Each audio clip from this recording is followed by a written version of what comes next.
আজকে আমাদের মূলত যে আগামীকাল যে অযোধ্যায় রাম মন্দির উদ্বোধন হতে চলেছে তারই উদ্যোগে আজ কল্যাণপুর অঞ্চলের বিভিন্ন বুথে আমরা শ্রী রামচন্দ্রের পরিক্রমা করা হলো। এখন আমাদের এখানে মহাযজ্ঞের আয়োজন করা হয়েছে।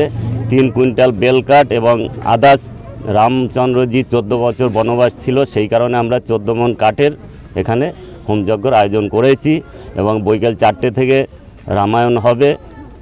এই যজ্ঞ কদিন চলবে? যজ্ঞ আগামীকাল অবধি চলবে। আজ থেকে শুরু হবে? হ্যাঁ, আজ থেকে শুরু হবে। আচ্ছা, আর তার আগে আজকে কোথা থেকে কোথায় পর্যন্ত মিছিল? আমাদের মিছিল হলো বলতে শ্রীরামপুর আশ্রম পাড়া থেকে সর্বমঙ্গলা হয়ে কেলনে হয়ে খাগড়াকুল দিয়ে বেগুনি হয়ে আমরা হিজুলি থেকে হাটগাছা হয়ে এক চাকা থেকে আবার কুশোডাঙ্গা হয়ে শ্রীরামপুর আশ্রম পাড়া এসে শেষ করলাম। 2 দিন ধরে আমাদের শ্রী রামচন্দ্রের রামায়ণ চলবে, 24 ঘন্টাই রামায়ণ চলবে এবং কালকে দুপুর থেকে এখানে অন্নক্ষেত্র আয়োজন করা হয়েছে। প্রায় 2000 লোকের ওপরে খাওয়া দাওয়ার আয়োজন করা হয়েছে।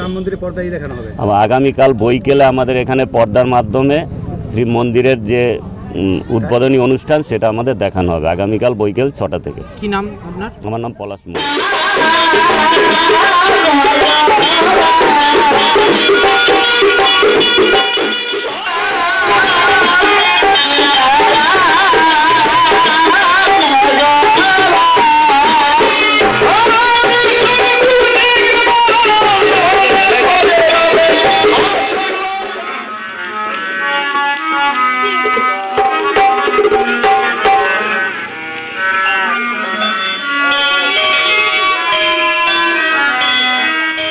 বছর আমরা ওখানে বঞ্চিত ছিলাম। ওখানে একটা আমাদের রামের মন্দিরকে বাবরি মসজিদ করা হয়েছিল, সেটা আমাদের প্রধানমন্ত্রী নরেন্দ্র মোদী সেই জায়গায় রামের মন্দির উদ্বোধন করেছে। রামের প্রাণ প্রতিষ্ঠান হবে। আমাদের খুব আনন্দ, আমাদের খুব মানে গৌরবের কথা যে আমরা ফিরে সেই রামের মন্দির আমরা ফিরে পেয়েছি, অযোধ্যায় ফিরে পেয়েছি আমাদের সনাতনীদের। এটা আমাদের মনের জোর। আজকে আমরা সেই অনুষ্ঠান করতে চলছি। এখানে 2 দিন রামায়ণ গান হবে। আজকে রামায়ণ গান হবে, আগামী দিনও গান বাজনা হবে, অন্নক্ষেত্র হবে। এখানে প্রচুর লোকের অন্নক্ষেত্র করা হবে।